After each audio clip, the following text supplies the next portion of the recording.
and welcome, I am Zombie Kitty, and welcome to another reaction video. So this is a bit of a random one, but recently I have been watching the channel Defunctland. I have just discovered this channel, even though they've been around for quite a long time.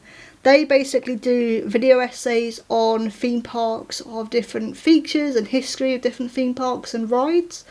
And I discovered that they did one to do with an old AltonTowers ride. They mostly focus on American rides and roller coasters and theme parks, so this was actually quite interesting to me because I wanted to see if they had actually done a UK based video, and yeah, they have done. So we're going to be reacting to the history of AltonTowers Black Hole.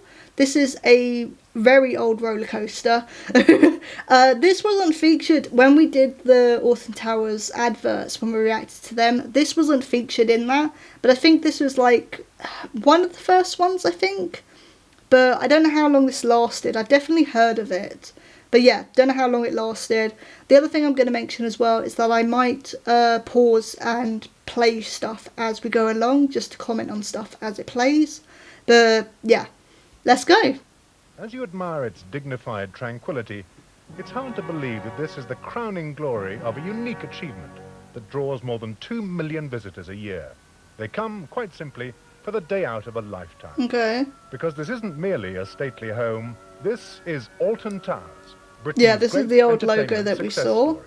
There are charming rides the whole family can enjoy, like Around the World in 80 Days, a colourful gondola trip round an enchanted lagoon, with a different serenade for every ingenious setting.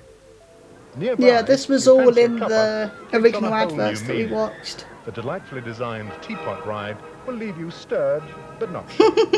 And here the fountains really do play. Their jets arching That's still like there. frisky caterpillars. Even the great American leisure parks could never compete with this. They started 150 years too late. AltonTowers is special because it cares. It's beautiful, wholesome, safe, and above all, hugely enjoyable. AltonTowers. Yay! Yeah, because it cares. Yeah, let's not look at what it looks like now. What it's like now. Season 2. Yeah, this is a really old video, I think. Black Hole. Okay. It'd be cool for him to do like some other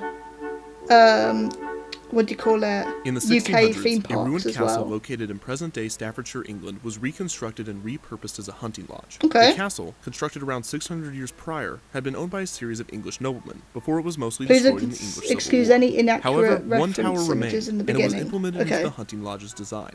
The lodge was split into two parts, one being used for the family of the Earl of Shrewsbury, and the other available for rent. The lodge was named Alverton Lodge, the ancient name given to the nearby village of Alton. The lodge was renovated into a permanent residence for the Earl in the early 1800s. This renovation doubled the size of the structure and added an additional tower. Alverton Lodge was renamed to the Alton Abbey. A sprawling garden was created, adding to the beauty of the estate. After the Earl passed in 1827, his nephew took over his position and eventually his residency. He expanded the estate even more and renamed it to AltonTowers. He would even begin to occasionally invite the public to visit the residency. AltonTowers would be handed down to the succeeding Earls of Shrewsbury for the coming decades. In the 1890s, the Earl began an annual festival on the estate in which the public could visit the gardens and be treated to fireworks, clowns, and torture devices. In the early 1920s... Wait. Okay, I'm sorry. That... the complete difference in what he just said. What do you mean? What do you mean fireworks, clowns, and torture? I just realised I don't think you'll be able to see my mouse. That is such a big contrast. I didn't think we were going to get a history of AltonTowers, which is interesting. I thought we were just going to get a history of the ride. But I like this. I don't actually know the history of it, so this is quite interesting. In the early 1920s, the Earl of Shrewsbury would put AltonTowers up for sale. A group of entrepreneurs would take this opportunity to purchase part of the estate and update it for public use under the company AltonTowers Limited. This remained until World War II, when the British government acquired the land for training grounds. AltonTowers Limited would resume operation after the war, opening an elaborate model train display in 1957. The model was so impressive that AltonTowers Limited began requiring an admission fee to view it. Over the next 2 decades, the land surrounding the estate would be renovated for the public's enjoyment. AltonTowers Limited would add a lake for boating, a small fair with temporary attractions, sea lions, and a chairlift. Because this is what I was saying when we watched all of the adverts for the AltonTowers theme park. I think it was in September. It was around my birthday. And I was saying that most of these theme parks started as either a small park with a big park with a small fun fair or a farm, and then ended up evolving to become the other way round. I think the towers started as like national gardens or something. I think I mentioned that back in September, which is really interesting how that all these theme parks in the UK seem to have that kind of theme, which is interesting.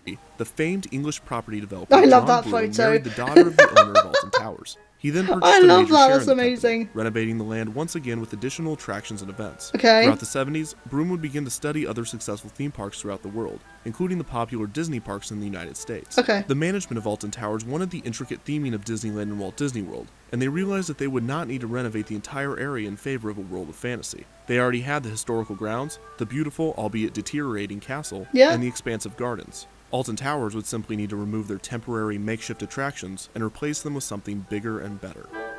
Yeah. I think that's the thing, like, oh, sorry, we're about to go on to chapter 2, but I think that's the thing, like, obviously with Disneyland, they had to make the castle and, like, the scenery that you see in the parks, but yeah, AltonTowers, like, that is history, like, the towers itself is history. It was already there, you know, centuries beforehand, before this guy came along. I love the photo of him as though standing in front of Battersea Power Station. That's amazing. Because the towers are still there. Like, you can go and walk around some parts of it, not all of it, because by now some of it has been renovated for a particular ride called Hex, which has been around since the 90s. Like, again, we watched an advert to do with that. So I think most of the towers is for that ride now, but you can afterwards, or I think you can go around the towers or something like that. A permanence, okay. Oh, we watched this trailer, this advert. Yeah, this is the advert we watched.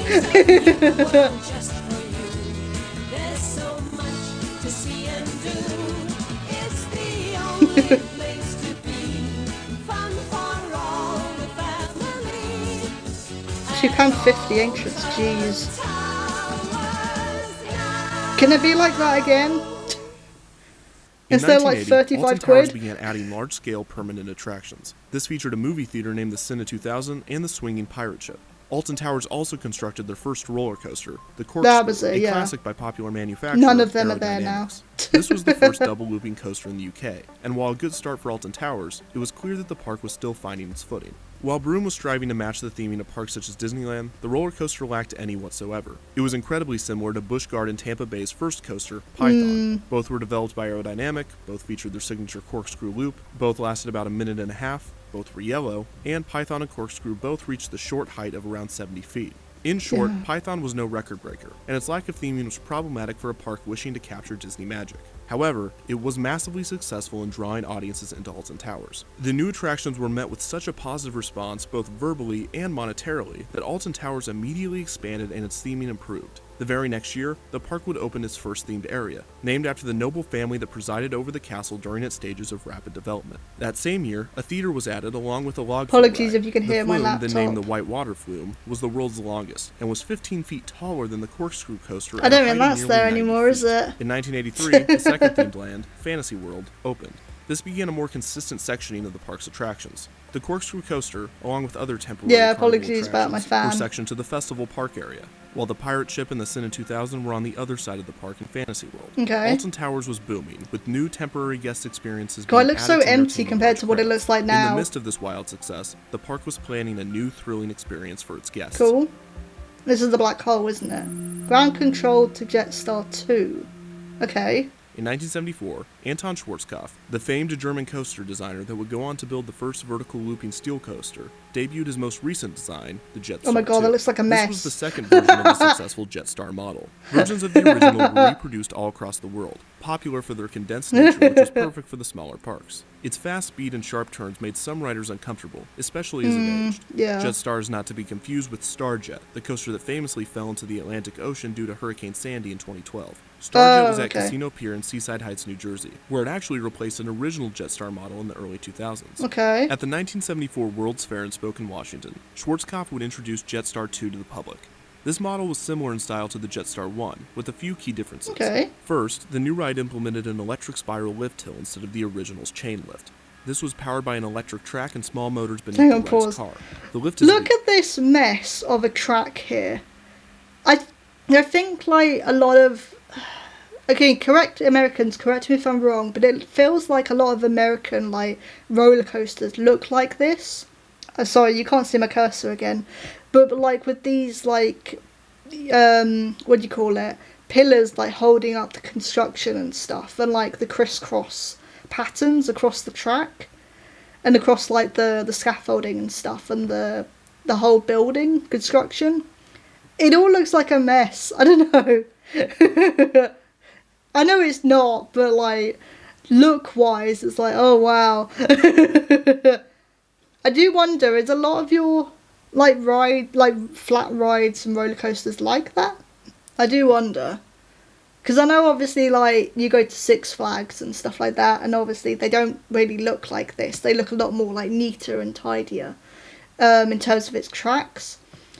But yeah, do you have like, is this quite a common thing still for your roller coasters to look like this? It looks a mess. It also just looks like really old-fashioned as well.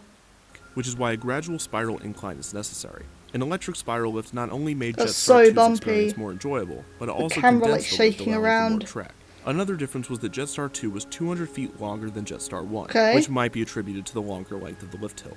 Finally, the new model had a higher car capacity than the original. Okay. The new coaster was a massive success at the World's Fair, and 2 years later, it was moved to Farmington, Utah's Lagoon Amusement Park. Schwarzkopf eventually would release the Jetstar 3, or Jumbo Jet, which was a larger version of its predecessor. That the looks Jetstar cool. 2 model was probably the most popular of the trilogy, Yeah, that looks being kind of cool. reproduced in multiple countries on multiple continents, eventually finding its way to a growing amusement park in Staffordshire, England. Okay, so this is where... Strictly for none but Chapter the 4, brave the black in fantasy hole. world, there's the new black hole, which makes the old one look distinctly tame. This Okay. dark space ride plunges you round impossibly tight bends and down seemingly sheer drops. Okay. In 1984, AltonTowers opened its second roller coaster, the Black Hole. The Black Hole was a Jetstar 2 housed in 2 large tents, complete with special effects and theming. Over 250,000 metric tons of soil had to be excavated in order to place the ride in the hilly area. Jeez. The coaster was an obvious attempt to copy Space Mountain at Walt Disney World and Disneyland, Yeah. a fact that they did not try to hide. Of course, the Wait, theming was not nearly as complete what's as the Space article Mountain. say? Because also I was going to say, it doesn't only feel like they're trying to copy Space Mountain, but, I mean, this was like a few years later, I think, where Fort Park opened X No Way Out, which is now the Walking Dead ride, but X No Way Out feels very much like what this is, or this was. I don't know what dates. He hasn't really said any dates, though, or any years. So I don't know when this came out compared to X No Way Out, though. But it kind of feels like one may have influenced the other, which is interesting. What does this say? Getting prepared. What would be known as the Black Hole, a thrill ride with special effects, is now well on its way for use in the coming season at AltonTowers. It will be the biggest of its kind in something in the world resembling what Disney World's most popular ride, Space Mountain. When complete, the ride will be covered with laser beam displays, and people will be strapped into the 3-seater cars below. Oh, picture below. The ride, which one of 6 new ones being installed at the cost of something million, part of an 18 million plan for AltonTowers, will cater for an extra 8,000 people. Yeah, especially the laser beam like display. That's really sort of jutting out to me as like, oh, this feels like either X No Way Out influenced Black Hole, or the other way around. It might have been the other way around, to be honest, because I think Thorpe Park is the newer theme park out of all the three that Merlin Entertainment owns, out of Alton Towers, Chessington and Thorpe Park. So yeah, it might have been the other way around. Which is understandable, considering that it was made on a budget of 1/10 of Space Mountain's, with Alton Towers coaster costing around $2.4 million, while Space Mountain's cost around $20 million nearly 10 years prior. Jeez. The black hole's effects comprised of a few rocks that were barely ever visible and minimal laser and star projections. Okay. It also didn't attempt to tell any kind of story like other Space Mountain ripoffs did. Guests did not know what to expect out of the enclosed coaster, and the theming revealed nothing during the boarding process or during the spiral ascent into darkness. Okay. While riding roller coasters, guests subconsciously brace themselves as they see an upcoming twist or turn. This results in a smoother ride experience, as both the guest and the coaster but if are everything's working to in the navigate dark, changes then in you don't know what to direction together. expect. This symbiotic relationship becomes clear when guests ride a coaster that goes in reverse, such as the classic boomerang style. Yeah. The first trip in which guests are traveling forward is not nearly as jarring as the second reverse run, as guests are not able to brace themselves for what is coming behind them. Most indoor coasters are steel coasters that are already fluid. Okay. Space Mountain, built long before riding a steel coaster could feel as smooth as butter, compensates for the impairment created by darkness by having a very limited top speed of 28 miles per hour. And even the Disney Classic has become increasingly rough with age. The black hole did not account for the fact that guests would not be able to see when and where a turn would come, and due to the Jetstar 2's compactness, nearly all of its turns are mind-numbingly sharp. So in 1984, when guests first plunged into the darkness of the black hole, falling 27 feet at a speed of 32 miles per hour, they were not prepared for the intense whiplash they would receive at the bottom. Yeah, this that's immediately gonna gave hurt. the ride a reputation of terror, making it quite popular among the local youth. Okay. One recalls, I don't think any coaster after the black hole created the same sense of buzz around the schoolyard. You were nobody until you rode the black hole and proudly showed off your on-ride photo at school. In 1984, it was the nemesis and oblivion of its day. But back then, steel coasters were still new, so it had a far greater impact on visitors than the later grand rides. And the fact that it was all hidden in the dark only added to its sense of menace. As mentioned, the ride also featured an on-ride photo that would be purchased upon exit. The ride cars fit 2 per seat in a single file, meaning that one rider would have to sit. Those carts look so uncomfortable. Is there a lap bar, or is it like a seatbelt across your stomach? That looks so uncomfortable. And I imagine with the speed you're going and the turns you're going, and you don't know what direction you're going to end up going in. Yeah, that's going to be really uncomfortable. This guy right here. That is an amazing photo. But yeah, I thought it was going to be because you don't know where you're going to be going, like what direction you're going to be going in, and because of the sharp turns, I thought it was immediately going to have a bad reputation. That's why I got quite surprised. But no, okay. So what happened? For a total of 6 per vehicle. For years there have been rumors that there was a death on the black hole, but this is not true. Okay. However, there was a notable accident that occurred only weeks after it opened. The metal and mechanisms in one of the ride car's undercarriage broke loose, causing it to halt in the front of the car to derail. This, of course, injured the passengers, the majority of which were teenagers or children. The injuries were minor when compared to the worst-case scenario, but one guest needed 5 stitches in their head and another 19 in their jaw. Oh the my ride God. was inspected and quickly reopened. Just 1 year after the black hole opened, it underwent a refurbishment. Lights were added to the spiral lift so that guests could see the drop coming. The first hill was adjusted to reduce whiplash, and a smoke machine was added to the special effects line. This machine was originally oil-based, but was later changed to water-based please be quiet. because the oil lubricated the rail so much that it dangerously increased the speed of the coaster. 3 years after this refurbishment, the black hole would be dismantled and transported out of the park, where it was taken to a manufacturer that adjusted the ride to allow for new dual-car trains. The ride reopened the same year, now marketed as a new ride, Black Hole 2. Despite the only changes being the train style and a few minor updates to special effects. The next year in 1989, the sequel signature was dropped, and the ride was just referred to as New Black Hole. This was changed almost immediately, reverting back to simply the Black Hole the following year. Change anything. Alton Towers had grown dramatically during the 80s, and the Fantasy World section of the park was just a small part of the story. The entire park had improved its theming and added new thrill rides. One of the new coasters was 1988's Beast, a Jetstar 3 jumbo jet coaster. Observant park guests noticed the striking similarities between Beast and the Black Hole, leading many to wrongly believe that they were the same ride. The confusion and near repetitiveness would turn out to be the least of the Black Hole's problems, because while Alton Towers had boomed in the 80s, it was nothing compared to the growth that they would face in the 90s. Yeah, no, it grew a lot in the 90s. Okay, yeah. While Alton Towers had originally been comprised of simpler, mundane coasters, that would all change in the mid to late 90s. In 1992, roller coaster manufacturer Was it because of B&M changed the Oblivion that landscape it with their new lost inverted popularity? coaster. Alton Towers would be one of the first The parks Nemesis, to receive yep. this style in 1994 with the well-themed Nemesis. This was B&M's first European ride, and it Yay. solidified Alton Towers as the capital of thrills in the region. 4 years later, B&M would return to the park to test out a new coaster unlike anything ever This is created. Oblivion. Yeah, this is the advert we watched.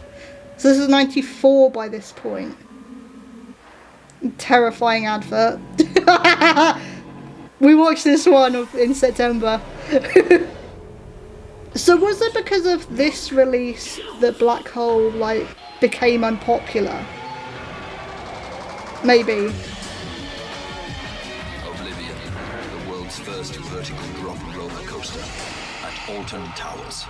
In I 1998, don't the world's like first Oblivion. dive coaster, Oblivion, opened at Alton Towers. Diving vertically into a large hole in the ground, Oblivion thrilled audiences with its unique design. The attraction itself was remarkably short, with Yeah, a ride it time is of really just over short. a minute long, but it more than satisfied guests. The attraction was placed in the Fantasy World section of the park, causing the entire area to undergo a massive retheming.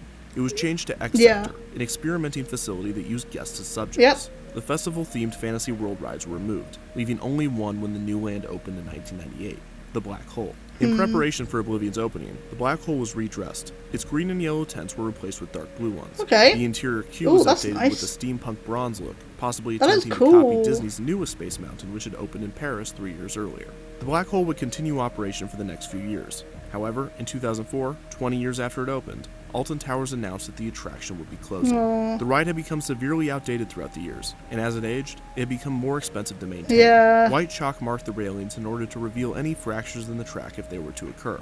It was deemed that the attraction was not worth the time and money of maintenance, and on March 5, 2005, the attraction shut its doors. The final riders were allowed to ride the attraction with the lights on, as well as tour the ride. That's the large cool, blue though. tent sat abandoned for years. In 2007, the track was removed from the park, but the tents remained. After 4 years residing empty in the X Sector, the Black Hole Show building was used for 2 separate seasonal haunted house attractions. Cool. Just months after this, in early 2012, Alton Towers announced that a new roller coaster would use the land currently occupied by the remains of Black Hole. Smiler. The new coaster was named the Smiler, Oh, and it holds that's the where record it's for the most located, inversions okay. of any coaster in the world, with a total of 14. Okay, the hang ride on. opened on May 31st, Because I had a 2013. feeling, as I kept watching... Okay, so apologies if my face cam looks a bit different, I just had to change out the battery. But yeah, as I was watching where the tent was and the footage of the tent, I did start to think, this area looks a little familiar. This is where the Smiler is now. Okay, that's interesting. I do know that it's interesting that they said the ride closed because there's Black Hole became outdated with its maintenance and stuff. I think at ThemePark at the moment, Rumbo Rapids is having that problem. Samurai, I think, reopened during the Halloween event at ThemePark, but it is 35 years old, so I think it is also coming to that time where might be time to close it down. I think it's also having issues because it's so old. And this is the thing, after a while, especially in the UK, we're not always the best with maintaining our roller coasters to a certain degree, for longevity. I think American theme parks are better at maintaining their roller coasters so that they can last for absolutely decades. But I think we can manage it for 30 years or 40 years, and then it does start to have issues, or the parts aren't available anymore because they're outdated, or something happens. And yeah, it happens with rides, it happens with roller coasters. I know did we talk about Submission at Alton Towers, which was in X Sector, but that also closed down. Actually, that closed down because it wasn't popular. But Enterprise, which was next to Oblivion, which I went on in its last year, that also closed down because it was outdated, no one went on it. It was difficult to maintain it and keep up the maintenance. So these things happen, unfortunately. Sadly, they do happen. But yeah, I did have a feeling, I started to recognise as the park was evolving, I started to recognise what this area was. 2013, and it is still operating today. The coaster's backstory fits in with the X Sector experiments in that the guests are subjected to trials designed to make them smile. Okay, well, hang on a minute. Because the text you saw... Let's go back a second. Let's go back for a bit. It is still operating today. Okay, so the text you can see either side of the track, the halfway corrected thing, I don't think that's there anymore. That got removed because obviously 2 years later, after the Smiler opened, it did have an accident, it did have a crash. And then they did remove some of the theming to do with this ride because they thought it was in poor taste because of the accident. So this text here, I don't think is there anymore. I don't think it's been there since 2015, which is a shame, but I also understand why it was removed. I completely understand it. The coaster's backstory fits in with the X Sector experiments in that the guests are I think the subjected to Smiler and the trials designed to Swarm make them backstories smile. are my And favourite. somehow, its marketing campaign was even more terrifying than Oblivion's. Oh yeah, this! We might have to react to these. Don't look down. The four-parter thing. Let go of the pain. Focus on the joy. These are creepy. Your mind, your body sliding into submission. There is Yeah, this is really creepy. The new ride has had multiple incidents, including a recent collision that led to two Yep, guests so that's having what I was to talking partially about. amputate one of their legs. The Smiler tops its predecessor in almost every measurable category: theming, story, and design. But for many fans, nothing will compare to the original attraction that occupied its space. Maybe it was the slow spiral ascent, maybe it was the thrilling plunge into darkness, or maybe it was the whiplash and ensuing neck pain. Whatever it was fun, special, and memorable. It was the Black Hole. Aww. Hey, that was really good. Not as long as their other video essays. Other video essays are usually quite, a couple of hours. But I guess there's not too much history with this one. Yeah, no, that was really interesting. I think it was very informative, but I also think this is obviously a lot shorter than some of Defunctland's other videos, because there's probably not too much history with this one. But I think what I didn't expect was the actual history of the towers itself, which I didn't know anything about. So that was really fascinating to learn about, actually. And he sort of did the history in a really easy, understandable way, but in a very simple way that was just like, here's what you need to know in the lead up to this video, in the lead up to what this topic is actually going to be, which I really like. The pacing and the structure of this video was really well done. Yeah, I do wonder if it's maybe because Oblivion came out and that became more popular, and then that replaced, that was the reason for Black Hole maybe closing. But also, like I said already, maintenance costs, the fact that the parts may not have been available anymore because it's so old, that can also happen as well. That happens quite a lot with UK roller coasters, unfortunately. Like I said, Four Parks Rumba Rapids might be on its way out. Samurai, I think, is probably on its way out soon. I think it's only got a few more years left. Even Oblivion at AltonTowers, there has been a lot of discussion of that might be on its way out too, but because of the way it's been constructed with the big drop that goes underground, what can you do there? Like, can you replace that with? I don't think they can do maintenance on that because of how it's structured. So it's kind of stuck. It's kind of stuck there. I did see a video essay to do with that, so we might react to that one at some point. If you guys want me to, of course. I'm glad he did eventually put in the date of when Black Hole opened, because I was starting to think, well, hang on, you haven't actually put any dates in here and any timeline, so I don't really know where we're up to at this point. But yeah, I'm glad he did eventually. So yeah, I think Black Hole predates X No Way Out, because X No Way Out came out, oh my god, was it late 90s? No, early 90s or late 80s, I think. So just about predates it, I think, from what I remember. But it seems and sounded very similar to X No Way Out.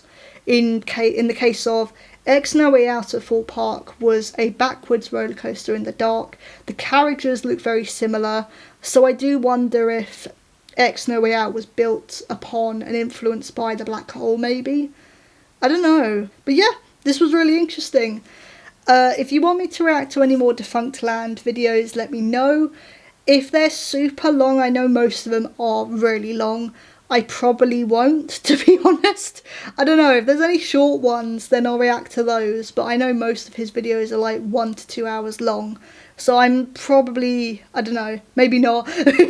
Yeah, but if there's any short ones, then, and you want me to react to those, then let me know. Otherwise, I'll put this video down in the description below, so you guys can go off and watch this for yourselves. But thank you all for watching, and I'll see you all soon. Bye!